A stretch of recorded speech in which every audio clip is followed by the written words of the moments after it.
What's up guys? I hope you are doing well. ये वीर welcome to stellar army. तो कैसे हो दोस्तों? मैं आशा करता हूँ शानदार तरीके से आप लोग अपनी लाइफ को एंजॉय कर रहे हो, अपनी सेहत, फैमिली और पढ़ाई का ध्यान काफी अच्छे से रख रहे हो। आप लोगों ने एक कहावत सुनी होगी कि गरीब पैदा होना आप लोगों के हाथ में नहीं है, पर लेकिन अगर गरीब मर जाए तो ये कंप्लीटली आप लोगों के हाथ में है और ये कंप्लीटली आप लोगों की रेस्पॉन्सिबिलिटी है कि हाँ, आप लोगों को अपनी जिंदगी में कुछ ऐसा करके जाना है कि कम से कम गरीबी के चलते कि जिंदगी दम न तोड़े। आप लोगों ने कई बार इसके बारे में पढ़ा भी होगा कई जगह कि बहुत सारे ऐसे इंसान हुए हैं जो कि किल्लत भरी जिंदगी में जिए हैं और आगे चलकर उन्होंने अपना एक ऐसी पोजीशन बनाई इस समाज में कि कोई उनको चेक भी नहीं कर सकता। वो नहीं कहते चेक एंड बैलेंस, ठीक है। तो इस तरीके से आप लोग बोल सकते हैं कि हर एक इंसान अगर लाइफ में अपने प्रॉपर वे में एनर्जी को एफिशिएंटली अगर यूज करके चलेगा तो फिर यार वो अपनी किसी भी सिचुएशन को चेंज कर सकता है। पर लेकिन यहाँ कोई अलादीन का चिराग नहीं है यार कि आप लोग आज ही इसको घिसोगे और सारी चीजें चेंज हो जाएगी। एक पैटर्न में आप लोगों को काम करना पड़ेगा। अगले आने वाले 1 महीने में आप लोग अपने आप को कहां देखना चाहते हैं? अगले आने वाले 3 महीने में, 6 महीने में, 1 साल में या फिर 5 साल में, 10 साल में आप लोग अपने आप को कहां पर देखना चाहते हैं? जिस इंसान के माइंड में ये पिक्चर क्लियर है वो इंसान जिंदगी में कभी भी रुकेगा नहीं, हमेशा बढ़ता रहेगा और उसको पता है कि उसको हर एक दिन कैसे यूटिलाइज करना है। एक एक ईंट जोड़ने से घर बनता है, इसी तरीके से एक एक दिन आप लोगों को काम करने से आप लोग आप लोगों के नजदीक आता है। तो अगर कोई आप लोगों को बोलता है कि एक दिन क्या करके पढ़ोगे, एक दिन में थोड़ी मास्टर बन जाओगे, तो इसका मतलब ये समझिए वो इंसान टाइम की कदर नहीं करता है। उस इंसान से कोसों डिस्टेंस बना लेना अगर आप लोग रियलिटी में चाहते हैं कि अपने टाइम को ढंग से यूटिलाइज करें, क्योंकि एक दिन जिंदगी में से चला जाना 24 घंटा, एक तरह से समझ रहे हैं 24 घंटे जिंदगी में से चलेगा और वो कह रहा है कि एक दिन नहीं पढ़ोगे तो क्या मास्टर बन जाओगे। तो इससे ये पता चल जाएगा ये इंसान अपनी जिंदगी को लेकर कितना सीरियस है। तो आप लोगों को उस इंसान के साथ में अपना टाइम वेस्ट करने की कोई भी जरूरत नहीं है।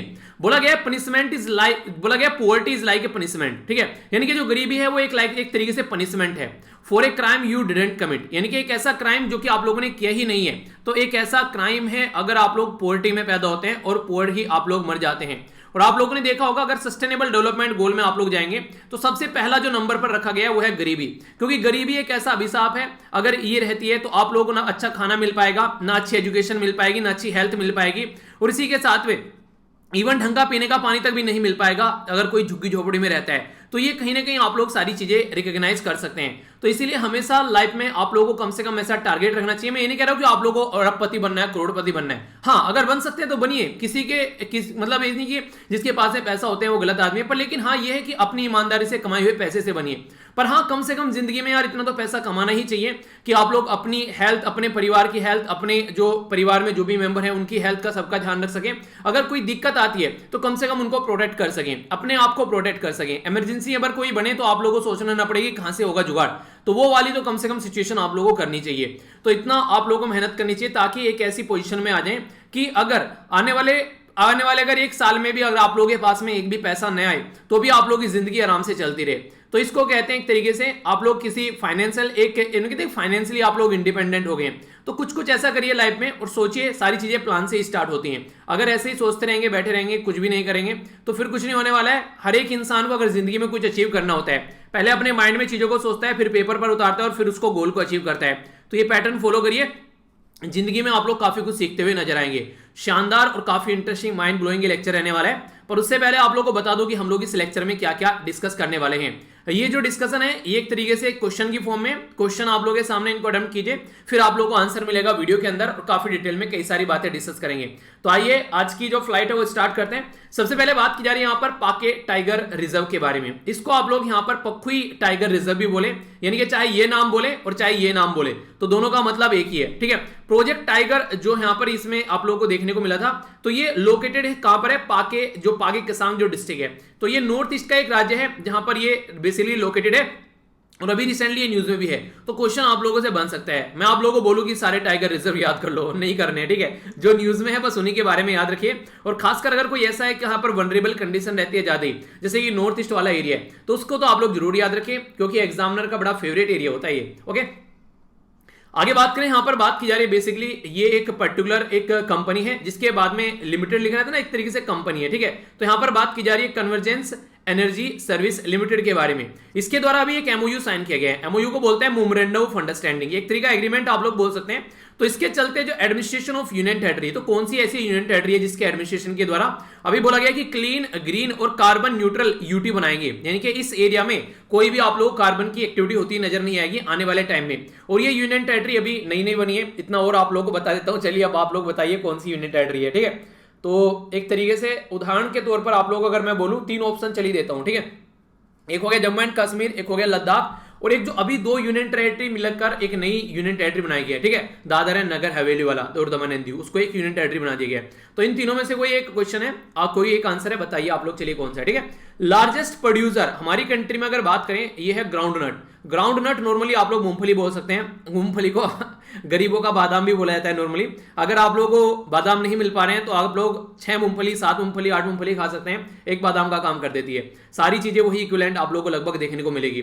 तो यहां पर आप लोगों को ये बताना है हमारी कंट्री में सबसे ज्यादा ये प्रोड्यूस करने वाला राज्य कौन सा है, ये पता होना चाहिए कम से कम। और दूसरे नंबर पर कौन सा है, तीसरे पर तमिलनाडु और चौथे पर आंध्र प्रदेश है। तो 2 मैंने बताए और 2 आप बताइए, ठीक है। उन्हें 50-50 बांट लेते हैं, आधा आप करिए आधा मैं करता हूं। आइए आगे चलते हैं। बात की जा रही है अभी एक पर्टिकुलर ऑर्गेनाइजेशन के बारे में, आप लोगों को ये बताना है कि इसके द्वारा 500 मिलियन का अभी प्रोग्राम हेल्प की गई है हमारी कंट्री में। MSME, micro small and medium enterprise, यानी कि जो छोटे छोटे लघु उद्योग होते हैं ना, उसके बारे में बात की जा रही है। तो आप लोगों को यहां पर ये बताना है कि कौन सी ऑर्गेनाइजेशन ये हमारी हेल्प कर रही है।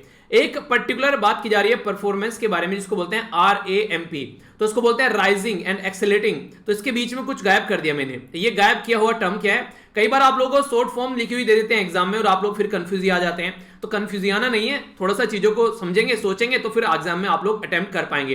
देखिए जिस चीज के बारे में आप लोगों ने सोचना स्टार्ट कर दिया, वो चीज आप लोगों की चेंज होनी स्टार्ट हो जाएगी। जिसको आप लोग थोट ही नहीं दे रहे हैं कि हाँ ये भी जिंदगी में है, वो ऐसी चलती रहेगी। अभी बात करें पर्टिकुलर एक ऑर्गेनाइजेशन है यहाँ पर ऑल ओवर वर्ल्ड में, अगर बात करिए इसका नाम आप लोगों को बताना है कौन सी ऑर्गेनाइजेशन है। इसके द्वारा अभी टेम्परेरी, यानी कि परमानेंट नहीं, टेम्परेरी तौर पर विड्रॉ कर लिया, यानी कि हटा लिया गया है generalise system of preference G+, basically GSP+ जो स्टेटस है यहां पर, ये श्रीलंका को दे रखा था, अभी टेम्परेरी इनके द्वारा ये हटा लिया गया है। अब ये जनरलाइज सिस्टम ऑफ प्रेफरेंस क्या है, इसी के साथ में कौन से के द्वारा हटाया गया, क्या और कंट्री भी कोई यहां पर ये प्रोवाइड कराती है, कोई भी कंट्री क्यों यहां पर किसी कंट्री को ये सिस्टम प्रोवाइड कराती है। तो काफी तमाम मुद्दे आप लोगों को जानने को मिलेंगे, क्योंकि जब डोनाल्ड ट्रंप साहब थे तो हमारी कंट्री से भी जनरलाइज सिस्टम ऑफ प्रेफरेंस हटा लिया था। तो अभी जानेंगे इसके बारे में, ठीक है। तो देखिए इसके बारे में, तो GPS नहीं है, GSP है, ठीक है। तो ग्लोबल पोजिशनिंग सिस्टम होता है, ये जनरलाइज सिस्टम ऑफ प्रेफरेंस, तो दोनों में कंफ्यूजन आना नहीं है, ठीक है। आगे चलते हैं, आगे बात करते हैं। यहाँ पर गवर्नमेंट के द्वारा अप्रूव किया गया यहाँ पर इनलैंड जो वेसल बिल है यहाँ पर अभी हमारी कंट्री में, यानी कि एक तरीके से अगर अपने ही पानी के एरिया में कोई जहाज खड़ा हुआ है तो उसके बारे में आप लोग बात कर सकते हैं। तो यहाँ पर बात की जा रही है ये कौन से जो एक्ट है उसको रिप्लेस करने वाला है। अभी बिल है 2021 का, पार्लियामेंट में पास होगा तो एक्ट बन जाएगा। तो अभी बिल है एक हमारी कंट्री में, तो वो एक्ट बनेगा, पर लेकिन कौन से एक्ट को रिप्लेस करेगा ये आप लोग को बताना है, ठीक है। हमारी कंट्री में सबसे लंबा जो अगर बात करें लॉन्गेस्ट जो नेशनल वाटरवेज है, तो नेशनल वाटरवेज ये कौन से नंबर का है, जो कि गंगा, भागीरथी, हुगली नदी में आप लोगों को देखने को मिलेगा। बेसिकली प्रयागराज जिसको इलाहाबाद बोलते हैं लेकर हल्दिया तक पहुंचेगा ये।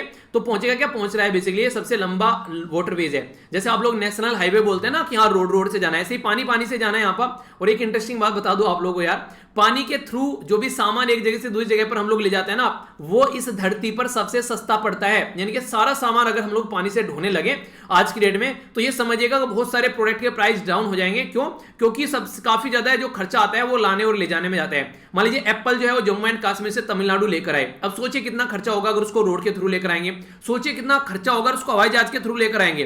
तो सबसे ज्यादा सस्ता होता है यहां पर वाटरवेज, दूसरे नंबर पर जो होता है थोड़ा सा उससे महंगा रेलवे, उससे भी महंगा रोडवेज, और फिर हवाई जहाज। तो समझिए उड़े देश का हम नागरिक थोड़ी ना है कि उसमें आप एप्पल ढोएंगे आप लोग हवाई जहाज में भर के तो इसलिए वो सबसे महंगा, ठीक है। तो कौन सा ये नेशनल वाटरवेज है बताना है, कौन सा आर्टिकल है हमारे संविधान का, ये बताइएगा कि जो बोलता है कि हमारी कंट्री में जो भी स्टेट है उनके हर एक स्टेट के अंदर एक गवर्नर होना चाहिए। और चलिए हमारे पास में इतने गवर्नर नहीं है कि हम लोग हर एक स्टेट को एक गवर्नर दे सके, तो कम से कम 2 या फिर 2 से ज्यादा स्टेट का एक गवर्नर हो सकता है। तो ये एक आर्टिकल बोलता है, इस आर्टिकल का आप लोगों को नंबर बताना है। सेंट्रल गवर्नमेंट के द्वारा डिसाइड किया गया अभी कितने प्रतिशत ये सब्सिडी इंक्रीज करने की बात की जा रही है। जो इलेक्ट्रिक टू व्हीलर जो व्हीकल होते हैं बेसिकली, ये किसके तहत है यहां पर, तो फेम सेकंड। ये फेम जो है काफी फेमस स्कीम है हमारी कंट्री में, जिसको बोलते हैं faster adoption and manufacturing of electric vehicle. इसको भी मैं बेसिकली यहां पर सोच रहा था क्वेश्चन यही पूछ रहे हैं, फिर मुझे लगा इसको 2-4 बार आप लोगों को बता दूंगा तो आप लोगों को ये टर्म याद रह जाएगी, कई बार पूछ लेते हैं, ठीक है। तो अभी एक बार बता दिया, फिर बताऊंगा और बस फिर से फिर बताऊंगा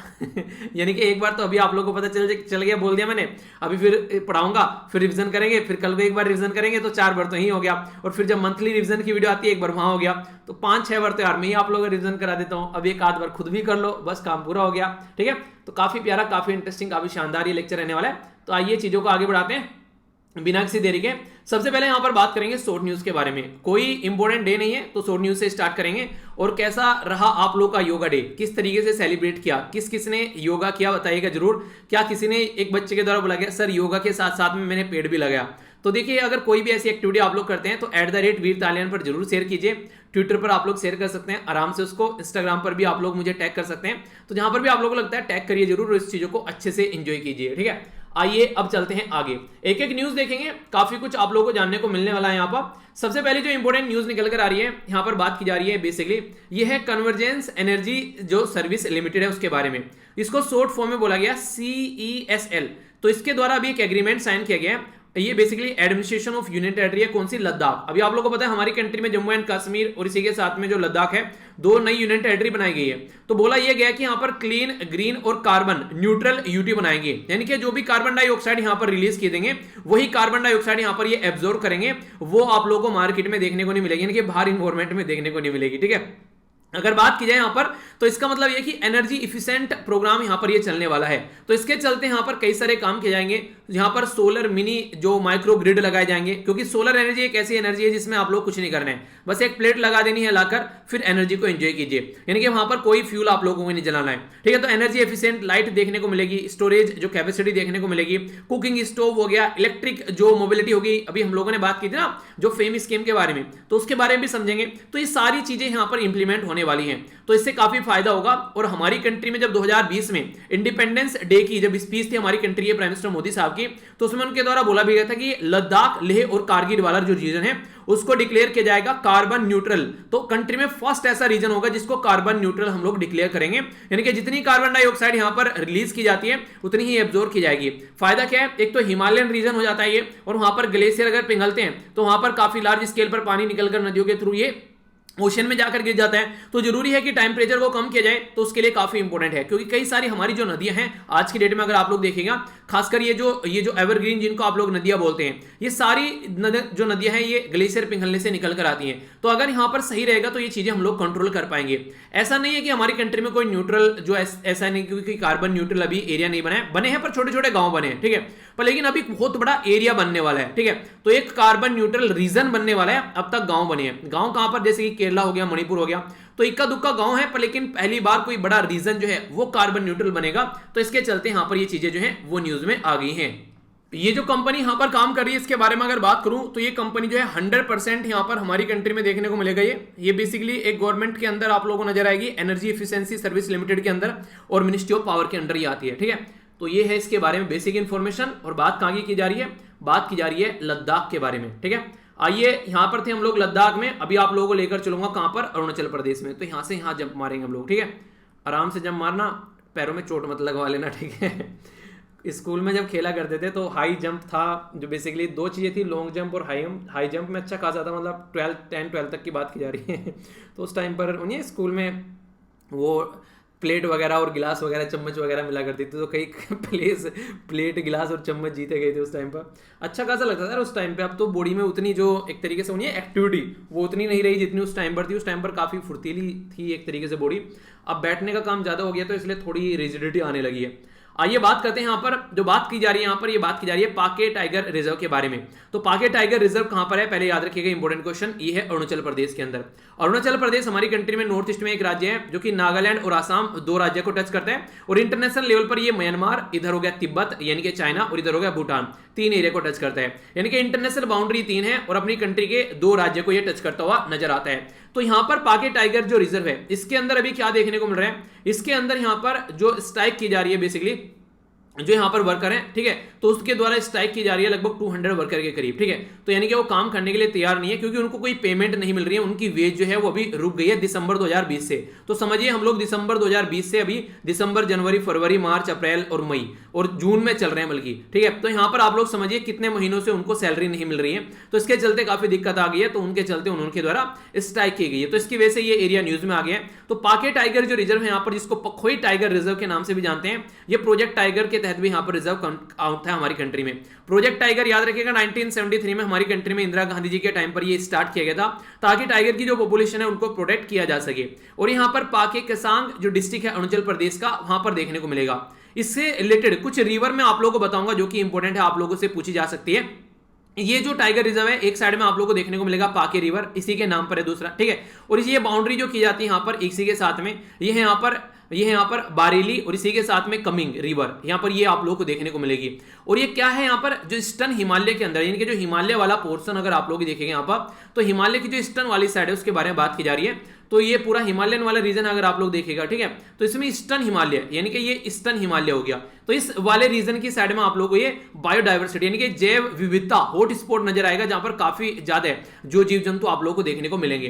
तो ये रीजन न्यूज में है। तो क्वेश्चन अगर बन जाए तो फिर बोलोगे कहां से आ गया, तो भाई साहब यहां से आ गया, तो कंफ्यूज आना नहीं है, एग्जाम में बैठकर सर नहीं खुजाना है, ठीक है, वरना फिर बाल पाड़ोगे बैठकर अपने।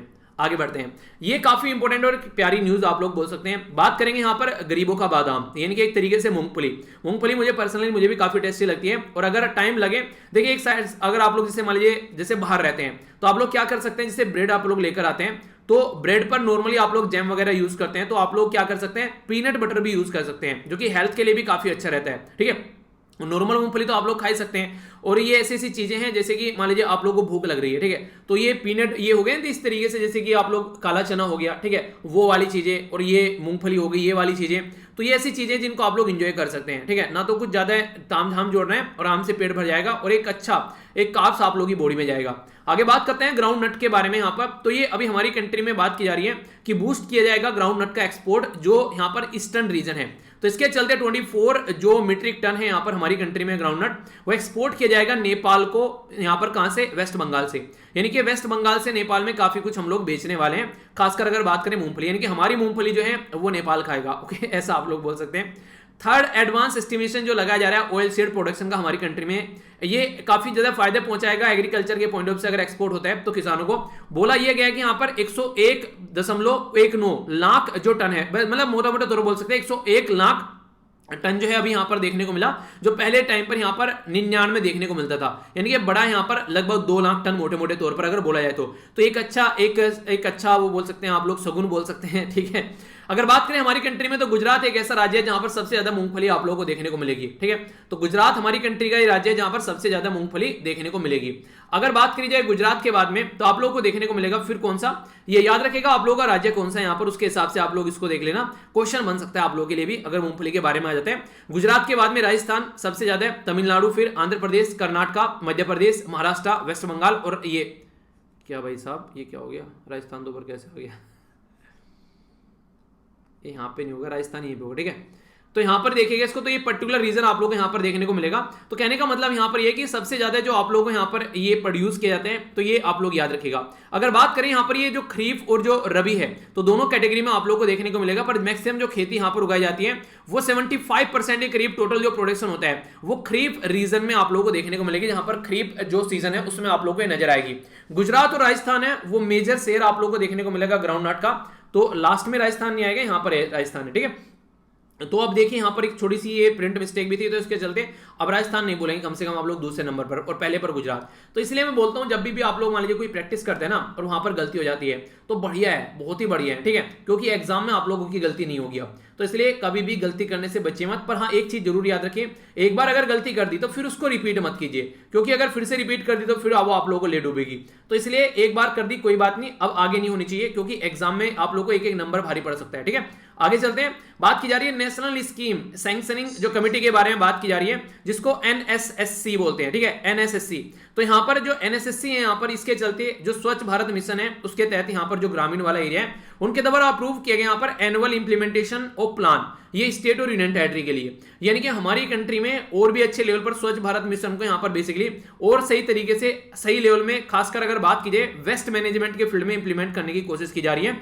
तो 40,070 करोड़ के करीब यहां पर स्वच्छ भारत मिशन के तहत यहां पर सॉलिड वेस्ट मैनेजमेंट, जो कि कचरा नहीं होता है, जो भी आप लोग बेसिकली जो कचरा निकल के आता है, ठीक है, तो वो यहां पर आप लोगों को देखने को मिलेगा। तो ये सपोर्ट करेगी 2 लाख के करीब जो यहां पर कंट्री के अंदर में 2021 और 22 के तहत यहां पर, ठीक है, तो ये काफी अच्छा आप लोग बोल सकते हैं। तो ये हमारी कंट्री में जो मिनिस्ट्री ऑफ जल शक्ति है उसके जो सेक्रेटरी हैं वो चेयरमैन रहेंगे यहाँ पर, और ये कंप्राइज करेगा मिनिस्ट्री ऑफ रूरल डेवलपमेंट, पंचायती राज जो सिस्टम है, ministry of housing and urban affair. तो ये मिलकर काम करेंगे। कैसे? आप लोग अगर दिल्ली वाले एरिया में या फिर आसपास वाले एरिया में देखोगे जाकर तो कूड़े का पहाड़ आप लोगों को देखने को मिलेगा। ऐसे ऐसे एरिया है, कई सारी सिटीज है जहां पर कूड़ा इकट्ठा किया जाता है। तो इसको कैसे टैकल करना है? तो ये टैकल तो करना पड़ेगा ना, वरना दिक्कत होगी फिर आगे आने वाले टाइम में, यहां से बीमारियां पनप सकती हैं, पता चला, ठीक है। तो इसके चलते यहां पर ये अरेंजमेंट की जा रही है। स्मार्ट सिटी की हम लोग बात करते हैं, तो क्या स्मार्ट सिटी में एक स्मार्ट कूड़े का ढेर मिलेगा बीच में? तो वो सारी चीजें देखने को मिलेगी। तो इसी को टैकल करने की कोशिश की जाती है, ठीक है। तो सारी स्टेट और यूनियन टेरिटरी है उनके लिए गाइडलाइन इशू की जा रही है ताकि साफ सफाई और सुरक्षा बनाए रखी जा सके। और ये काफी इंपॉर्टेंट है पेंडेमिक के टाइम पर, पता चला कोरोना की जगह कोई और रोना रोना आ रहा है फिर कोई, ठीक है। तो ये अगर चीजें चलती रहेंगी तो हम लोग इन सिचुएशन को कंट्रोल कर पाएंगे। तो ये काफी इंपॉर्टेंट एक मुद्दा बोल सकते हैं। आगे बढ़ते हैं, ये भी एक न्यूज है, खासकर मैप बेस्ड क्वेश्चन भी आप लोगों से बन सकता है, ठीक है। मैकोंग रिवर के बारे में बात की जा रही है, वैसे निकल के आती है चाइना से, पर लेकिन मैकोंग गंगा कोऑपरेशन की जब आप लोग बात करेंगे उसमें चाइना है ही नहीं है, ठीक है। ये इंटरेस्टिंग है। तो चाइना ने बोला रिबोक नहीं तो रिबूक ही सही, यानी कि मैकोंग गंगा कोऑपरेशन में नहीं है, तो हम लोग यहाँ पर लैंचेंग, तो यहाँ पर इनके द्वारा ये पर्टिकुलर लैंचेंग मैकोंग कोऑपरेशन लाए गए यहाँ पर, जिसके चलते यहाँ पर आसियान कंट्री के साथ में ये मिलकर काम करते हैं। तो अभी एक मीटिंग होस्ट की गई यहाँ पर जिसमें आसियान कंट्री के द्वारा पार्टिसिपेट किया गया और ये चेयर की गई चाइना के जो मिनिस्टर यहाँ पर यांग यी, ठीक है। तो वेंग यी के द्वारा यहाँ पर ये चेयर की गई। यहाँ पर बेसिकली लैंचेंग रिवर से मैकोंग रिवर के कनेक्शन की बात की जा रही है। तो ये जो कोऑपरेशन है यहाँ पर 2016 में इसको एस्टेब्लिश किया गया था। तो ये पार्ट है मैकोंग गंगा फ्लो का जो चाइना के अंदर देखने को मिलेगा।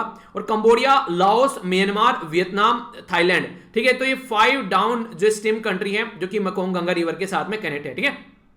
तो यहां पर आप लोग नॉर्मली देख सकते हैं ये कंट्री है, जैसे कंबोडिया हो गया, ठीक है, ये लाओस हो गया ये वियतनाम हो गया, यहाँ पर ये थाईलैंड हो गया, ठीक है। तो ये वाली कंट्री के नाम याद रखिएगा। और ये म्यांमार हो गया। तो ये यहां से मैकोंग रिवर निकल कर आ रही है, ठीक है। तो बेसिक इंफॉर्मेशन है, कंफ्यूजन नहीं होना चाहिए। बेसिकली अगर पूछ भी लिया जाए तो ये कोऑपरेशन किस किस के बीच में है, अभी मीटिंग हो गई तो आप लोगों से क्वेश्चन बन सकता है एग्जाम में, ठीक है। तो इसलिए एक इंपॉर्टेंट न्यूज बन जाती है। आइए अब थोड़ा सा आगे बढ़ते हैं, वर्ल्ड बैंक के बारे में बात करते हैं। वर्ल्ड बैंक के द्वारा बोला गया अभी हमारी कंट्री को 500 मिलियन यहां पर दिए जाएंगे, किसके लिए? Micro small and medium enterprise के लिए। तो इसके डेवलपमेंट के लिए यहां पर काम चलेगा। इससे जो काम होने वाला है बेसिकली काफी अच्छे लेवल पर हमारी कंट्री में डेवलपमेंट होगा। जैसे लघु उद्योग होते हैं, ठीक है, छोटे छोटे उद्योग, कोई गांव में आप लोगों ने देखा कोई स्टार्टअप लगा दिया, ठीक है, जैसे कपड़े बुनने वाला, ठीक है। तो इस तरीके से कोई भी छोटा उद्योग लगा लिया आप लोगों ने, से 5-7 आदमी काम करते हैं। तो इस तरीके के जो छोटे उद्योग होते हैं उनके बारे में बात की जा रही है। इसमें यहां पर इनके द्वारा RAMP, ये जरूर याद रखेगा। इसके बारे में क्या बात की जा रही है? यह है राइजिंग एंड एक्सेलेटिंग, यानी कि बढ़ना है और एक्सेलेट करने से, एक्सेलेटर पर आप लोग दबाते हैं गाड़ी के अंदर तो फिर क्या होता है? स्पीड बढ़ जाती है। किसके लिए? Micro small and medium enterprise की परफॉर्मेंस के लिए।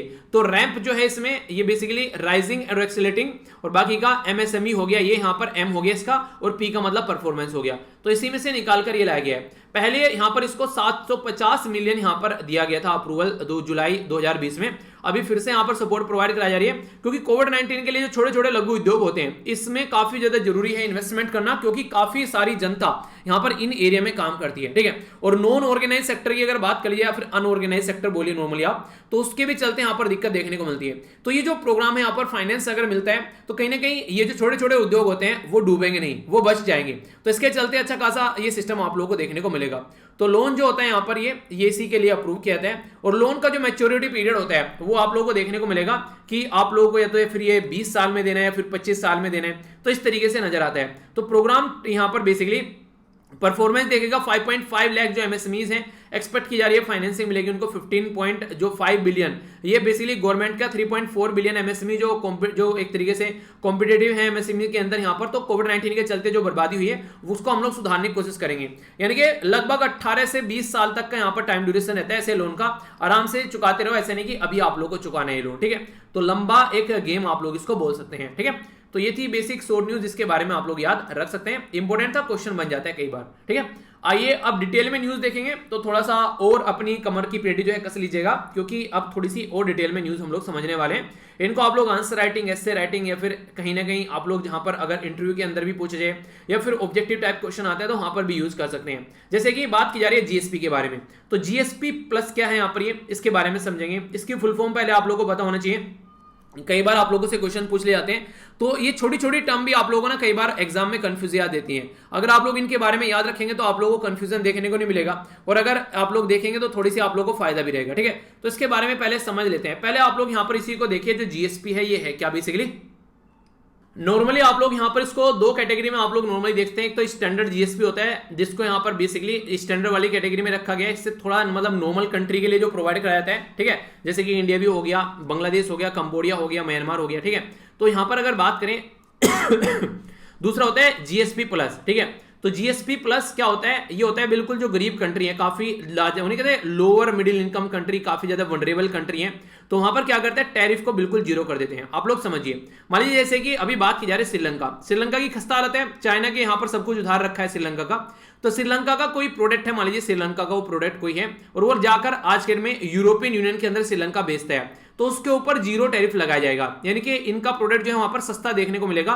ये रहता है, ये जो कंट्री है, जो इंडस्ट्रियल कंट्री है, वो सोचती है कि थोड़ा फायदा इन कंट्री को भी हो जाए, क्योंकि इनको कई बार वो मार्केट की तरीके से भी यूज करती हैं। तो इसी के चलते अभी रिजोल्यूशन अडॉप्ट किया गया है यूरोपियन पार्लियामेंट के द्वारा कि यूरोपियन यूनियन कमीशन जो है वो टेम्परेरी विड्रॉ करेगा जनरलाइज सिस्टम ऑफ प्रेफरेंस, जो प्लस है यहाँ पर किसका, ये बेसिकली श्रीलंका का। इसका बहुत बड़ा रीजन बोल सकते हैं, श्रीलंका जो है आजकल में चाइना की गोद में बैठा हुआ है, तो इसका रीजन ये आप लोगों को देखने को मिलेगा। जो यहाँ पर जनरलाइज सिस्टम ऑफ प्रेफरेंस है, यहाँ पर ये बेसिकली जो प्लस वाली बात करें तो बहुत गरीब कंट्री की कैटेगरी में आ जाता है। तो यहाँ पर ये 2017 में यहाँ पर ये सिस्टम जो प्रेफरेंस था यहाँ पर श्रीलंका के लिए देखने को मिला था, और यूरोपियन यूनियन जो है श्रीलंका का सेकंड लार्जेस्ट ट्रेडिंग पार्टनर है चाइना के बाद में, यानी कि चाइना के साथ में सबसे ज्यादा ट्रेड होता है। ट्रेड का मतलब दोनों ही चीज होती है, इंपोर्ट और एक्सपोर्ट, याद रखिएगा, ठीक है। तो ये आज की डेट में देखिए, और सेकंड मेन एक्सपोर्टर है यहाँ पर डेस्टिनेशन यूरोपियन यूनियन में, एक्सपोर्ट सेकंड नंबर पर करता है। तो जनरलाइज सिस्टम ऑफ प्रेफरेंस जो है यहाँ पर, तो काफी फायदा उठा रहे हैं श्रीलंका, काफी सारे प्रोडक्ट यहाँ पर बेचते हैं।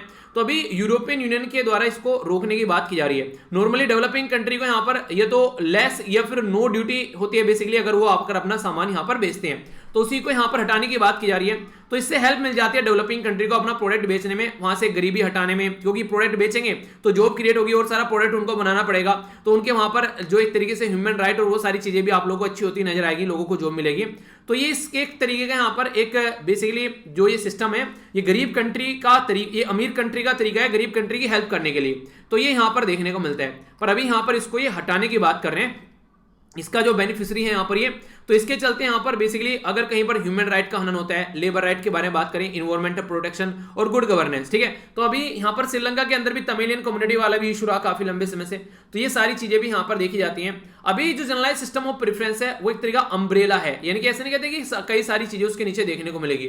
तो यहाँ पर इंडस्ट्रियलाइज कंट्री है जो काफी ज्यादा डेवलप हो चुकी है, वो हेल्प करती है डेवलपिंग कंट्री को थोड़ा सा आगे निकल के आने में।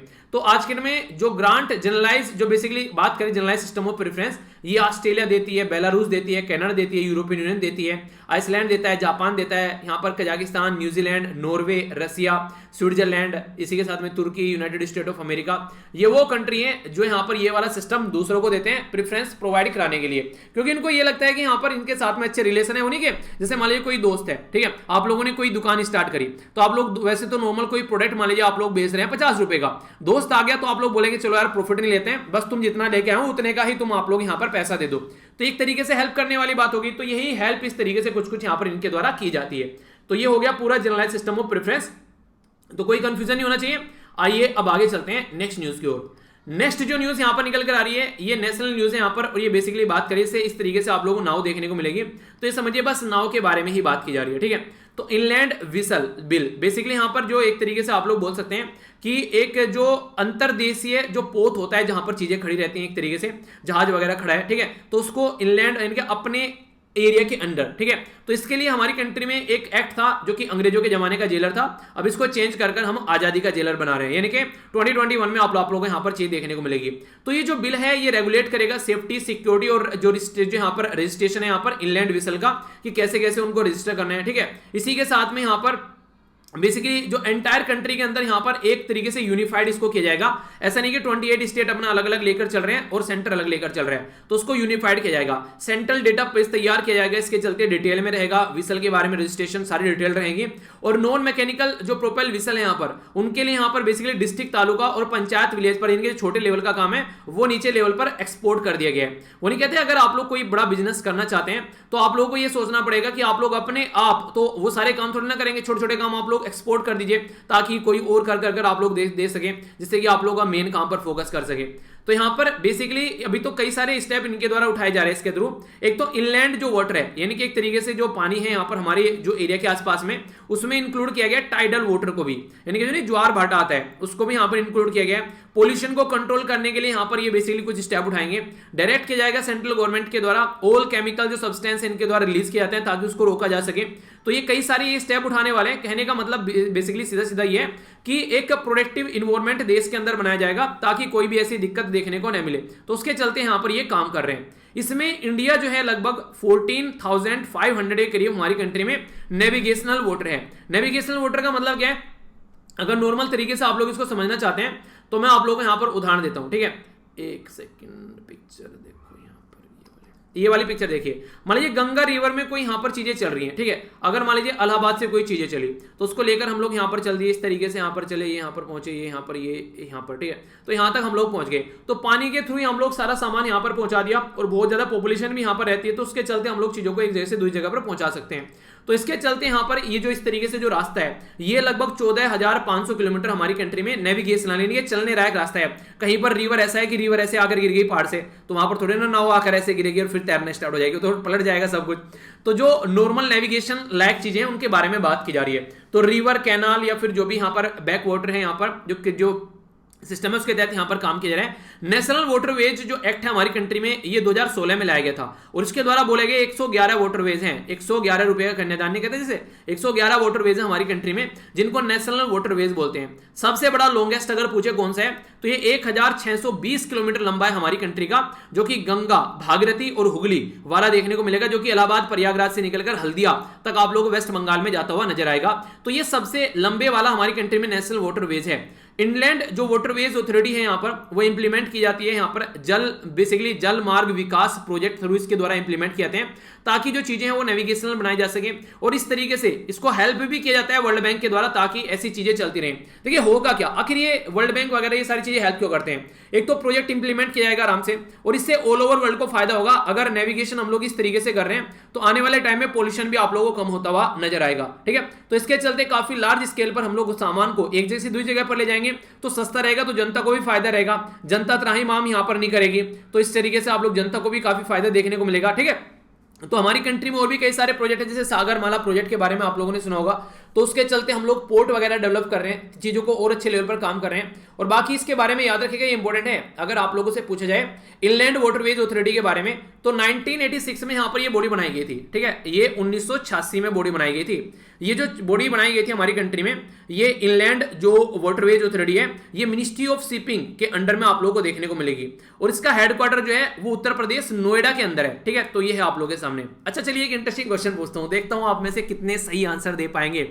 नोएडा जो है उसकी फुल फॉर्म आप लोगों को बतानी है, नोएडा, ठीक है। NOIDA, इसकी फुल फॉर्म बताइए, देखता हूं कौन कौन बताता है। आप लोग बोलेंगे क्या ये इसकी फुल फॉर्म है कोई? जी हाँ बिल्कुल है। जैसे जैसे फैमिली की फुल फॉर्म होती है father mother I love you, इसी नोएडा की भी फुल फॉर्म है। आप लोग चलिए बताइए, देखता हूं कौन कौन बताता है, ठीक है। तो अच्छा है, देखिएगा आप लोगों को जानने को मिलेगी नई इंटरेस्टिंग चीज, तो इसके बारे में आप लोगों को बताना है। नॉर्मली अगर वाटरवेज आप लोग देखना चाहते हैं, जैसे यहाँ पर हो गया ये बेसिकली नेशनल वाटरवेज फर्स्ट, ये सेकंड हो गए, बड़े बड़े कुछ दे रखे हैं ये यहाँ पर, तो वीडियो को पॉज कर आप लोग देख लेना। तो यहाँ पर थर्ड वाला आप लोगों को यहाँ पर देखने को मिलेगा केरला के अंदर, कम से कम एरिया तो याद रखिएगा, ठीक है। अच्छा ये उत्तर प्रदेश के अंदर इधर देखने को मिल रहा है, ठीक है। ये अच्छा नॉर्थ ईस्ट में है सेकंड वाला, थर्ड वाला केरला के अंदर। तो पहला यहाँ हो गया, पहला यहाँ हो गया, दूसरा यहाँ और तीसरा यहाँ है, फिर चौथा यहाँ है, ठीक है। फिर पांचवा आप लोगों को यहाँ पर देखने को मिलेगा। इस तरीके से आप लोग इनको देखेगा, ठीक है। तो ऐसे ऐसे चल रहा है, ठीक है। तो फिर छठा आप लोगों को यहाँ देखने को मिलेगा। तो यहाँ से चल के ऐसे, फिर यहाँ पे आए ऐसे, फिर यहाँ से गए ऐसे, फिर यहाँ से गए ऐसे और फिर ऐसे, ठीक है। मतलब ये है कि आंखों में थोड़ा सा याद रहना चाहिए, छपना चाहिए। कल को अगर क्वेश्चन पूछे तो आप लोग बैठकर ये ना बोलो कि हाय राम क्या हो गया, हाय अल्लाह कैसे आ गया, ये चीज़ें नहीं होनी चाहिए, ठीक है। ये भगवान हो, अल्लाह हो, गॉड, तो आप लोगों को पता होनी चाहिए चीज़ें, ओके। क्योंकि भगवान अल्लाह गॉड कुछ नहीं करेगा, वहाँ पर आकर काम आप लोगों को ही करना है, ओके। अब बात करते हैं स्टेट के बारे में। तो समझ गए किसके बारे में बात की जा रही है, ममता बनर्जी जी की, और जो गवर्नर है यहाँ पर उनके बारे में रस्साकसी चल रही है भाई साहब काफी लंबे समय से। तो अभी रिसेंटली चीफ मिनिस्टर के द्वारा प्रेसिडेंट को लिखा गया, सेंट्रल गवर्नमेंट को लिखा गया, यार इनको गवर्नर साहब को वापस बुलाओ, हमारी और इनकी जम नहीं रही है। तो यहाँ पर इनके द्वारा बातें बोली गई, पर लेकिन सेंट्रल गवर्नमेंट क्यों मानेगी इनकी, सेंट्रल गवर्नमेंट तो अपने हिसाब से काम करेगी। तो वेस्ट बंगाल के चीफ मिनिस्टर साहब के द्वारा भी ये बातें लिखी गई सेंट्रल गवर्नमेंट को। तो अभी यहाँ पर इंपॉर्टेंट क्या हो जाता है, तो गवर्नर के साथ में जो भी यहाँ पर रिलेशन है ये स्टेट के और सेंटर के, उसके बारे में कुछ क्वेश्चन आप लोगों से बन सकते हैं, तो कि हम लोगों को समझेंगे। तो चीफ मिनिस्टर जो है यहाँ पर बेसिकली अगर बात करें, उनके द्वारा जो मेंबर ऑफ पार्लियामेंट है इंक्लूडिंग प्रेसिडेंट के पास में बेसिकली रिटर्न लेटर लेकर पहुंचे और बोले कि विड्रॉ करो यहाँ से गवर्नर को। बिल्कुल ऐसे जैसे आप लोगों को पता है ना, अभी फिलहाल रिसेंटली जो लक्षद्वीप वाले एरिया में भी कुछ ऐसी हरकतें चल रही है। वहां पर एलजी कौन है लक्षद्वीप वाले एरिया में, बताइए जरा, लक्षद्वीप वाले एरिया में एलजी कौन है।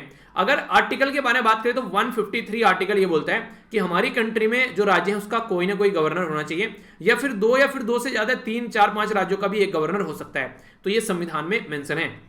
गवर्नर जो होते हैं वो अपॉइंट किए जाते हैं प्रेसिडेंट के द्वारा, पर लेकिन सेंट्रल गवर्नमेंट उनको नॉमिनेट करती है। तो गवर्नर के दो काफी इंपॉर्टेंट रोल हैं, जो कि अगर गवर्नर के बारे में कुछ लिखने के लिए आ जाए तो ये याद रखेगा, और ऑब्जेक्टिव टाइप क्वेश्चन में भी आप लोगों से ऑप्शन देकर पूछा जा सकता है।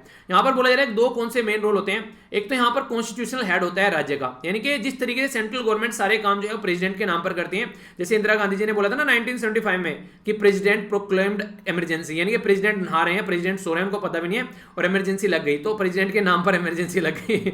तो फिर यहां पर चेंज किए गए कई सारे संविधान के अंदर कि भाई साहब प्रेसिडेंट को बता तो कम से कम, यार तुम तो बेइज्जती कर रहे हो, सारे काम अपने आप ही कर ले रहे हो। तो यहां पर अभी बात की जा रही है, तो स्टेट जो है यहां पर ये, तो उसके अंदर गवर्नर ये काम करता है। तो गवर्नर जो होता है यहां पर एडवाइस से काम करता है काउंसिल ऑफ मिनिस्टर की, पर लेकिन कुछ ऐसी भी पावर दे रखी है कि सारी चीजें एडवाइस से नहीं की जाती, कुछ काम अपनी सूझबूझ से भी कर लेने चाहिए। तो पहला तो इंपॉर्टेंट ये है कि कॉन्स्टिट्यूशनल हेड होते हैं और काउंसिल ऑफ मिनिस्टर की एडवाइस से काम करते हैं। दूसरा जो बोला गया काफी इंपॉर्टेंट लिंक है सेंट्रल गवर्नमेंट और स्टेट गवर्नमेंट के बीच में, ठीक है। तो यानी कि यहां पर एक बैलेंस बनाने के लिए यहां पर गवर्नर को रखा गया था, ताकि जो सेंट्रल गवर्नमेंट और स्टेट गवर्नमेंट के बीच में जो रस्साकसी है उसको कम किया जा सके। पर लेकिन सोचा तो गया था संविधान बनाने वालों के द्वारा कि रस्साकसी कम की जाएगी, पर लेकिन रस्साकसी कम नहीं हो रही है, ये रस्साकसी और बढ़ती हुई नजर आती है। जब भी कोई सेंटर में और गवर्नमेंट और स्टेट में कोई और गवर्नमेंट हो, तब आप लोगों को इनके बीच में ये यहां पर टग ऑफ वॉर चलती हुई नजर आएगी, ठीक है। उन्हें कहते हैं रस्सा खींच टग ऑफ वॉर। तो वही चीजें हैं यहाँ पर। इसमें कुछ आर्टिकल हैं जो आप लोगों को याद रखने हैं, इंपॉर्टेंट आर्टिकल है, अगर कुछ लिखने के लिए आ जाए तो वहां पे भी यूज कर सकते हैं। अगर आर्टिकल 163 के बारे में बात करें तो जो काउंसिल ऑफ मिनिस्टर है यहाँ पर, वो बेसिकली जो चीफ मिनिस्टर हैं वो यहाँ पर अगर बात करें तो बात की जा रही है कि जो council of minister with chief minister, तो चीफ मिनिस्टर जो है वो यहाँ पर बेसिकली एडवाइस देंगे काउंसिल ऑफ मिनिस्टर के साथ मिलकर गवर्नर को, और गवर्नर उसी के हिसाब से काम करेगा। पर लेकिन कहीं ना कहीं वो अपना डिस्क्रिप्शन भी यूज कर सकते हैं, यानी कि अपनी बुद्धिमत्ता का भी इस्तेमाल कर सकते हैं, ऐसा नहीं कि इनके हिसाब से ही काम करेंगे। तो ये बात बोली गई आर्टिकल 163 के अंदर में। आर्टिकल 164 क्या बोलते हैं, आर्टिकल 164 बोलते हैं गवर्नर जो है वो अपॉइंट करेंगे चीफ मिनिस्टर और अदर मिनिस्टर को। जैसे इलेक्शन हो जाते हैं यहाँ पर, तो इलेक्शन होने के बाद में प्राइम मिनिस्टर हमारी कंट्री में क्या होते हैं, प्राइम मिनिस्टर कैसे बनते हैं, नॉर्मली आप लोगों को पता होना चाहिए हमारी कंट्री में प्राइम मिनिस्टर जो है वो डायरेक्टली इलेक्टेड नहीं किए जाते हैं जनता के द्वारा इलेक्ट किए जाते हैं मेंबर ऑफ पार्लियामेंट, जिनको आप लोग सांसद बोलते हैं। फिर वो सांसद मिलकर अपना लीडर चुनते हैं और वही लीडर जो है वो प्राइम मिनिस्टर बन जाता है, ठीक है। तो प्राइम मिनिस्टर जो यहाँ पर चुने गए, तो यहाँ पर उनको ओथ दिलाई जाएगी पहले किसके द्वारा, यहाँ पर जो बेसिकली हमारे प्रेसिडेंट हैं, फिर वो बोलेंगे कि यार ये मेरे मिनिस्टर हैं, ठीक है। तो जो भी चुनकर आए फिर उनमें से अपने मिनिस्टर उठा लेंगे, तो वो कैबिनेट हो जाएगा आप लोगों का, ठीक है। तो इस तरीके से अंडरस्टैंड कर सकते हैं। तो गवर्नमेंट जो है यहाँ पर उसके द्वारा बेसिकली गवर्नर जो है उसके द्वारा अपॉइंट किया जाता है चीफ मिनिस्टर को और अदर मिनिस्टर को। तो जो गवर्नर है वो असेंट दे सकते हैं, कोई बिल आया उसको विथहोल्ड कर सकते हैं उसको रिजर्व कर सकते हैं प्रेसिडेंट के नाम के लिए, ठीक है, ये असेंबली के अंदर में। तो इसके चलते भी बहुत ज्यादा दिक्कत होती है। तो 200 वाला जो आर्टिकल है, तो ये याद रखिएगा आर्टिकल 200 में यहां पर बोला जा रहा है कि बिल को ये रोक सकते हैं, यानी कि ऐसा बोलिएगा कि बिल को 0-0 कर दिया बिल्कुल कि चल नहीं पा रहा है काम, आगे नहीं भेज रहे हैं, यानी कि एक तो असेंट दे दिया, बाकी के 2 पे जाए 0 आ गई, विदहोल्ड कर लिया या फिर प्रेसिडेंट को ले गए, तो एक में असेंट दे दिया 2 वाला और 0-0 आ गया, विदहोल्ड कर लिया। ठीक है, आर्टिकल 213 ये इंपॉर्टेंट है यहाँ पर ऑर्डिनेंस के बारे में बात करता है। ऑर्डिनेंस को हिंदी में बोलते हैं अध्यादेश, तो अध्यादेश मेकिंग पावर जो होती है गवर्नर की वो आर्टिकल 213 में होती है। ये यहाँ पर अगर जरूरत हो तो इसको यहाँ पर लेकर आते हैं। अब सेंट्रल गवर्नमेंट जो ऑर्डिनेंस इशू करती है उसका आर्टिकल तो आप लोगों को पता ही होगा, चलिए लिखकर एक बार रिवीजन कर लीजिए थोड़ा सा और आगे चलते हैं। यहाँ पर जो कई बार क्रिटिसिज्म होते हैं, यानी कि कई बार गालियां भी पड़ती हैं गवर्नर को, वो नहीं कहते आप लोगों ने देखा होगा कि कई बार की जिस चीज के लिए किया गया है काम वो काम नहीं हो पा रहा है, कुछ और ही चल रहा है। तो यहाँ पर ये होता है कि एब्यूज किया जाता है पावर का सेंटर के द्वारा गवर्नर को अपॉइंट कर, क्योंकि वो एडमिनिस्ट्रेशन को आसानी करने के लिए और एडमिनिस्ट्रेशन को रोकने के लिए काम करते हैं, क्योंकि जनता जो है जो चुनी गई गवर्नमेंट है उसमें यहाँ पर अगर इंटरफेयर करने की कोशिश की जाती है, कई बार बायस्ड आइडियोलॉजी देखने को मिलती है, पता चला कोई और चीजें फॉलो कर रहा है, सामने वाला कोई और, इलेक्टेड गवर्नमेंट कोई और। ठीक है, तो पपेट रूल भी बोला जाता है कि जो गवर्नर है बोला जाता है नॉर्मली अपनी बुद्धि से कुछ काम नहीं करते हैं, नॉर्मली क्या होता है कि सेंट्रल गवर्नमेंट की बुद्धि से ही चलते हैं, तो इसलिए पपेट भी बोला जाता है। ठीक है, इसी के साथ में पर्टिकुलर पॉलिटिकल पार्टी को फेवर करते हैं कि हाँ इस पॉलिटिकल पार्टी से निकल कर आए, उसी को फॉलो करेंगे। पावर को मिसयूज भी किया जाता है यहाँ पर, कई बार आप लोगों को देखने को मिलेगा।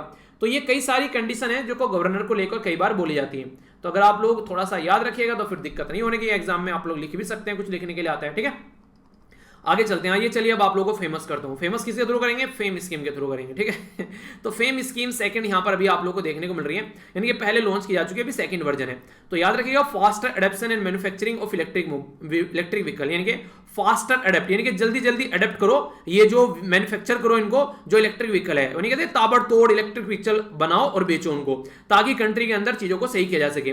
तो सेंट्रल गवर्नमेंट के द्वारा काफी अच्छा स्टेप बोल सकते हैं, अप्रिशिएट करने लायक। 50% की सब्सिडी दी गई है, तो अभी अगर आप लोग स्कूटर वगैरह स्कूटी वगैरह खरीदना चाहते हैं इलेक्ट्रिक वाला तो खरीद लीजिएगा, 50% की छूट दी जा रही है गवर्नमेंट के द्वारा, जो कि अच्छी बात है। इसके चलते यहां पर इसमें जो सेंट्रल गवर्नमेंट के द्वारा पार्शियल मॉडिफिकेशन किया गया है, इसमें इलेक्ट्रिक व्हीकल जो 2 व्हीलर के लिए होता है, ऑल इलेक्ट्रिक व्हीकल इंक्लूडिंग जो प्लग इन हाइब्रिड या फिर स्ट्रॉन्ग हाइब्रिड। देखिए होता क्या है, जैसे कि मान लीजिए कुछ टाइम के लिए, स्टार्टिंग के लिए या फिर कुछ टाइम के लिए आप लोग यहाँ पर डीजल या फिर पेट्रोल भी यूज कर सकते हैं, और नॉर्मली आप लोग को देखने को मिलेगा कि यहाँ पर जो बैटरी वगैरह यूज की जाएगी। तो यहाँ पर 20% अर्लियर था, इसको बढ़ाकर कहीं पर 40% किया गया बेसिकली, जो कि इंसेंटिव दिए जाएंगे 2 व्हीलर के ऊपर। तो इसको बढ़ाते ही बढ़ाते जा रहे हैं ताकि और ज्यादा लोग जो है इसके फायदा उठाएं, और जो फायदा उठाएगा देखिए अगर थोड़ा सा उसमें नहीं रियायत मिलेगी, तो आज के दिन में पेट्रोल डीजल के प्राइस आप लोग देख ही रहे हैं, आसमान छू रहे हैं। ठीक है, तो उसके चलते दिक्कत देखने को मिलती है, तो उन सब चीजों को नॉर्मल करने की कोशिश की जाती है। अभी जो बात की जा रही है सिग्निफिकेंस क्या होगा, इलेक्ट्रिक जो 2 व्हीलर होते हैं यहाँ पर वो यहाँ पर इंटरनल जो कंबस्टन होता है, ठीक है, तो उसके इक्विवेलेंट लगभग उनका प्राइस लाया जा रहा है, यानी कि नॉर्मल जो डीजल पेट्रोल पर जो चीजें चलती हैं उसके इक्विवेलेंट अगर प्राइस आ जाएगा तो क्यों लोग फालतू में डीजल पेट्रोल में खर्चा करेंगे। इलेक्ट्रिक व्हीकल खरीदो, अगर प्राइस उतना ही है तो आराम से एंजॉय करो लाइफ को, समझ रहे हैं ना आप लोग, यानी कि डीजल पेट्रोल का झंझट ही नहीं है, अपना रिचार्ज करो और भाई भाई करके निकल जाओ। ठीक है, तो ऐसा आप लोग समझ सकते हैं, भाई भाई क्या धाए धाए। ठीक है एक्सट्रीमली लो रनिंग कॉस्ट आएगी, यहाँ पर आराम से एंजॉय कर सकते हैं, लो मेंटेनेंस आएगा, और एमिशन तो ही नहीं है बिल्कुल, कार्बन खत्म हो गया, तो ये अच्छी बात है। तो फेम जो है यहाँ पर हमारी कंट्री में पार्ट है नेशनल इलेक्ट्रिक मोबिलिटी मिशन, यानी कि NEMM, ये जो प्लान है इसका ये पार्ट है। एम क्या इंक्रीज करने के लिए इलेक्ट्रिक व्हीकल, ठीक है, ताकि यहां पर सब्सिडी दी जा रही है। तो फेज फर्स्ट में यहां पर इसको लॉन्च किया गया था बेसिकली 31 मार्च 2019 से, फिर सेकंड फेज में यहां पर आ गया अप्रैल से लेकर यहां पर चल रही है 2022 तक का, यानी कि 15 से लेकर यहां पर 19 तक थी, और अभी यहां पर ये 19 से लेकर 22 तक चल रही है। तो ये बिल्कुल अच्छा काम किया जा रहा है गवर्नमेंट के द्वारा, ताकि हम लोग जो कार्बन एमिशन है उसको भी कम कर सके। मॉनिटरिंग जो अथॉरिटी यहां पर डिपार्टमेंट ऑफ हैवी इंडस्ट्री देखने को मिलेगी, जो कि मिनिस्ट्री ऑफ हैवी इंडस्ट्री और पब्लिक एंटरप्राइज के अंडर में आती है। तो आप लोगों में से कौन कौन चाहेगा कि इलेक्ट्रिक व्हीकल खरीदा जाए? देखिए मैं तो मूड में हूं, अब की बार जो नेक्स्ट अगर कोई भी गाड़ी खरीदी जाएगी, अगर चीजें सही चलती रही तो आगे चलकर इलेक्ट्रिक की गाड़ी खरीदने की कोशिश करेंगे। ठीक है, क्योंकि अभी डीजल पेट्रोल के आप लोग देख रहे हैं और देश को नुकसान भी, और सबसे बुरी बात तो यह है डीजल पेट्रोल बाहर से लाना पड़ता है। ठीक है, और हम लोग अपने देश में इनको जिस तरीके से फिर यूज करते हैं, तो अगर आप लोगों को अभी लग रहा है कि हाँ चीजें आने वाले टाइम में काफी ज्यादा फायदा देखने को मिलेगा, तो अभी अगर जो भी गाड़ी आप लोग यूज कर रहे हैं या फिर आगे अभी खरीदने की सोच रहे हैं, तो थोड़ा सा रुक जाइएगा, तब तक काम कर लीजिए। अभी अगर सोचा जाए, अगर है पुरानी ऑलरेडी तो उसको थोड़ा अभी मरम्मत कराइए आगे चलकर, ताकि अपना इलेक्ट्रिक व्हीकल ही खरीदा जाए। ठीक है, तो देश को भी फायदा होगा और अपने को भी फायदा होगा, तो क्यों ना, आम के आम और गुठलियों के दाम वाली बात हो जाएगी ना, तो दोनों के लिए फायदा करते हैं। टेक्नोलॉजी में भी अच्छी रहेगी, जो ईंधन वगैरह वो सारी चीजें ऊपर से खर्चा कम रहेगा। ठीक है, तो पैसा और कहीं भी हम लोग यूज कर सकते हैं। फिर पैसा अगर देखिए, पैसा एक तो होता है खर्च, एक तो होता है पैसा कमाना, ठीक है, एक होता है पैसा खर्च करना, और एक होता है पैसा सेव करना। तो ये सारी चीजों में आप लोगों को डिफरेंस नजर आएगा। तो पैसे को अगर आप लोग सेव भी कर पा रहे हैं तो भी कमाने के इक्विवेलेंट हो जाता है। ये बिल्कुल ऐसे है जैसे कि इलेक्ट्रिसिटी आप लोगों ने मान लीजिए इलेक्ट्रिसिटी का बिल जो है आप लोगों का 5,000 का आ रहा है, ठीक है, तो 5,000 का इलेक्ट्रिसिटी बिल आ रहा है। तो अगर मान लीजिए आप लोगों ने इलेक्ट्रिसिटी को सेव कर लिया इनडायरेक्ट वे में, आप लोगों ने ज्यादा जो है यानी कि आप लोग बाहर गए तो सब कुछ खुला पड़ा है, आप लोग इस तरीके से कोई एक्टिविटी अगर हो रही है तो उसमें क्या होगा, मान लीजिए आप लोगों ने 1,000 रुपए सेव कर लिए, तो इनडायरेक्ट वे में 1,000 रुपए कमा लिया आप लोगों ने, ठीक है। तो इस तरीके से सेविंग करना भी कमाने वाली बात होती है। तो इसलिए आप लोगों को पता होना चाहिए अपना जो फाइनेंस है कैसे मैनेज करना है, कितना पैसा कहां पर यूज करना है। हमेशा इमरजेंसी के लिए अपने पास में पैसा रखें जितना भी हो सके, ताकि कोई दिक्कत पड़े तो उसको यूज किया जा सके। तो ये कुछ बातें हैं, आगे बढ़ते हैं तुलु लैंग्वेज के बारे में। तुलु लैंग्वेज के बारे में हालांकि मैंने एक स्पेशल वीडियो बनाई है, उसको भी आप लोगों ने देखा ही होगा, तो वही बातें यहां पर मैं बताने वाला हूं। तुलु लैंग्वेज बेसिकली कर्नाटक और केरला के अंदर बोली जाती है। ये जो लैंग्वेज है इसको अभी यहां पर ऑफिशियल लैंग्वेज की कैटेगरी में रखने की बात करें 8वें शेड्यूल के अंदर हमारे संविधान में, तो अगर इसको वहां पर रखा जाता है तो कई सारे फायदे हो जाएंगे। पहले तो आप लोग समझिए यहां पर अगर 8th शेड्यूल के अंदर आती है तो पार्ट 17 में इंडियन कॉन्स्टिट्यूशन में आर्टिकल 243 से 351 तक आप लोगों को यहां पर एक कॉन्स्टिट्यूशनल प्रोविजन देखने को मिलेगा ऑफिशियल लैंग्वेज का। टोटल 22 लैंग्वेज है आज के डेट में। स्टार्टिंग में यहां पर कितनी लैंग्वेज थी, स्टार्टिंग में 14 लैंग्वेज थी, तो याद रखिएगा 8 लैंग्वेज ऐड कर दी गई 8वें शेड्यूल के अंदर, तो इसलिए 22 होगी। अभी तो ये तुक्का बैठ रहा है आप लोगों का कि 8 लैंग्वेज ऐड कर देगी, पर लेकिन अगर तुलु ऐड कर देते हैं यहाँ पर तो फिर हो जाएगा कि 9 लैंग्वेज ऐड कर देगी और ये 23 हो गई, तो 8वें वाला खत्म हो जाएगा। तो यहाँ पर आप लोगों को ये लैंग्वेज देखने को मिलेगी जो कि आप लोग यहां पर देख भी सकते हैं। इसमें कुछ इंपोर्टेंट क्वेश्चन है। 14 थी स्टार्टिंग में, पर लेकिन सिंधी ऐड कर दी गई, 21st अमेंडमेंट किया गया 1967 में। कोंकणी, मणिपुरी और नेपाली ऐड की गई यहां पर 1992 में 71st अमेंडमेंट किया गया। बोडो, डोगरी और मैथिली और संथाली ऐड की गई 1992, जो यहां पर बेसिकली देखिए 1992 हो गया और यहां पर ये 92nd कॉन्स्टिट्यूशन अमेंडमेंट है, तो ऐसे भी याद रखिएगा। 2003 की ये बात की जा रही है। तो ये कुछ मुद्दे हैं जो कि क्वेश्चन बने तो कंफ्यूजियाना नहीं है। तो तुलु को अभी ऐड करने की बात की जा रही है, तो फायदा क्या होगा, नेशनल एजुकेशन पॉलिसी के अंदर भी अगर यहां पर ये चीजें होगी तो फिर इसके अंदर भी इसको ऐड किया जाएगा। तो इसकी भी डिमांड है कि तुलु को नई नेशनल एजुकेशन जो पॉलिसी आई है उसके अंदर ऐड करो। तो तुलु जो है द्रविडियन जो लैंग्वेज है हमारी कंट्री में, तो दक्षिण कन्नड़ा और इसी के साथ में उडुपी कर्नाटका, ठीक है, तो यहां देखने को मिलेगी। और इसी के साथ में यह कसारगोड जो केरला वाला एरिया है, यहां पर ये लैंग्वेज बोली जाती है। ओल्डेस्ट अवेलेबल इंस्क्रिप्शन तुलु की आप लोगों को देखने को मिलेगी तो 14 से लेके 15 सेंचुरी में, और ये इसी के चलते यहां पर ये बोला जा रहा है कि आर्टिकल 29 हमारे संविधान का जब जाएंगे पार्ट 3 में फंडामेंटल राइट है, उसमें आर्टिकल 12 से लेकर आर्टिकल 35 तक है।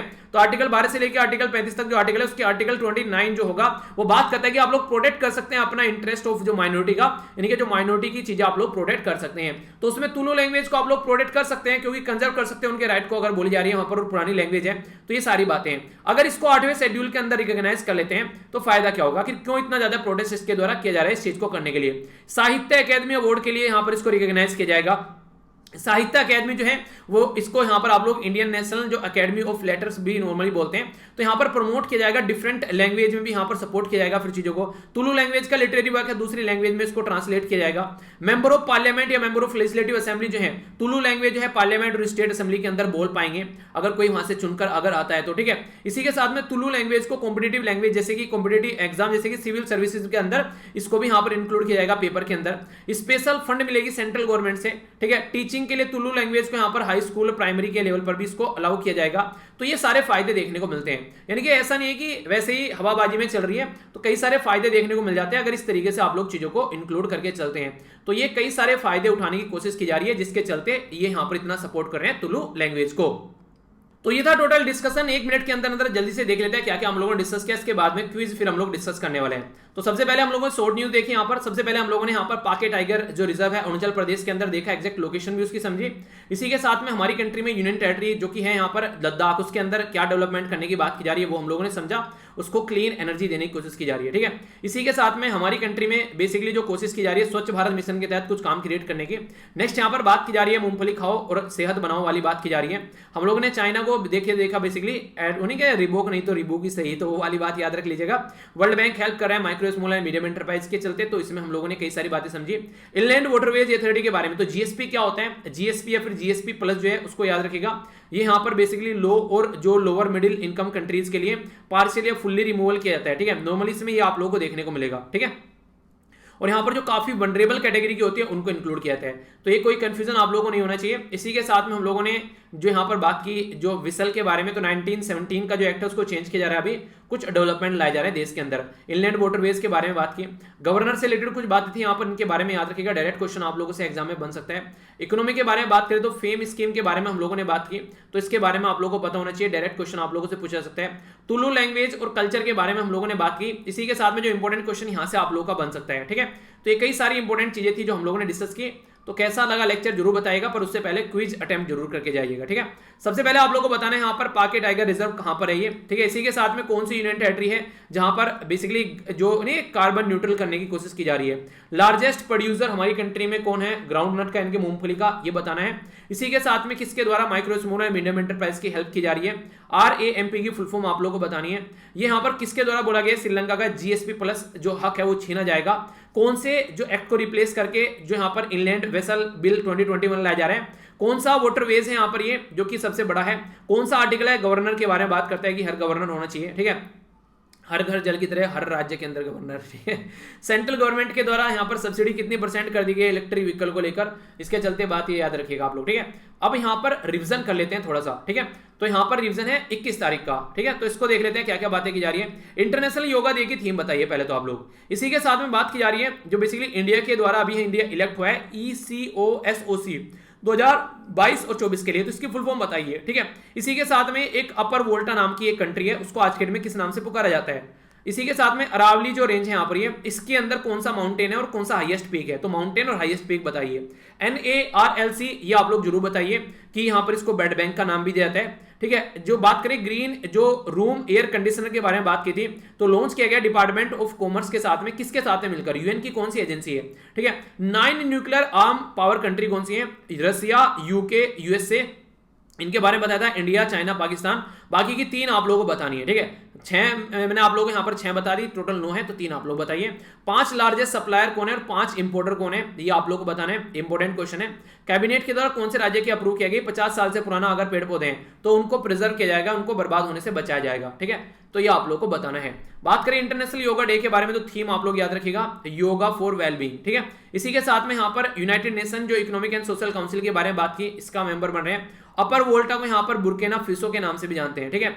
तो जो कंट्री जिसमें करप्ट लोग नहीं है, ये इसका बेसिकली इनके द्वारा टाइटल दिया था, कंट्री जिसमें कोई करप्ट लोग नहीं है, ठीक है। तो यहाँ पर जो प्रेसिडेंट थे थॉमस संकारा, इनके द्वारा ये नाम चेंज किया गया था, बोला गया था ये नाम तो यार फ्रांस के द्वारा दिया गया है, पुराना नाम है, हमारे काम का नहीं है, ठीक है।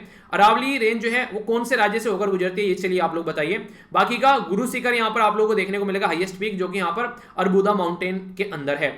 नेशनल एसेट्स रिकंस्ट्रक्शन कंपनी के बारे में बात की जा रही है, तो इनको बेड बैंक बोला जाता है, क्यों, क्योंकि ये जो लोन NPA हो गया, नॉन परफॉर्मिंग एसेट्स, उसको रिकवर करने का काम करती है, ठीक है। अभी यहाँ पर ग्रीन रूम एयर कंडीशनर की बात की, तो यहाँ पर याद रखेगा कि डिपार्टमेंट ऑफ कॉमर्स मिलकर काम कर रहा है यूनाइटेड नेशन इन्वायरमेंट प्रोग्राम के साथ में।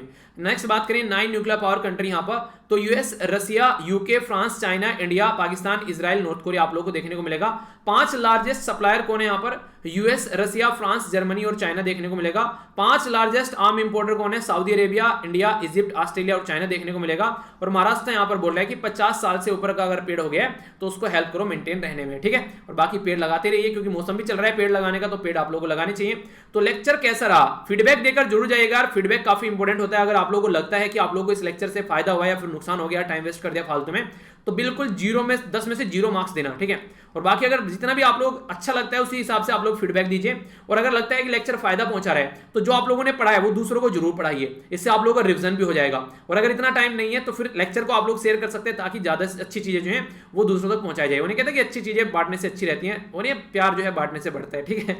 तो यहाँ से जाकर PDF डाउनलोड कर लेना। और कुछ भी अगर कुछ काम आप लोग करते हैं तो ट्विटर पर भी मुझे टैग कर सकते हैं, इंस्टाग्राम पर या फिर फेसबुक पर। तो नेक्स्ट लेक्चर में मिलता हूँ, उसी तरीके से अपना ध्यान रखिए। बड़ों को नमस्ते, छोटों को प्यार, छोटी सी लाइफ एंजॉय करार। तब तक के लिए जय हिंद।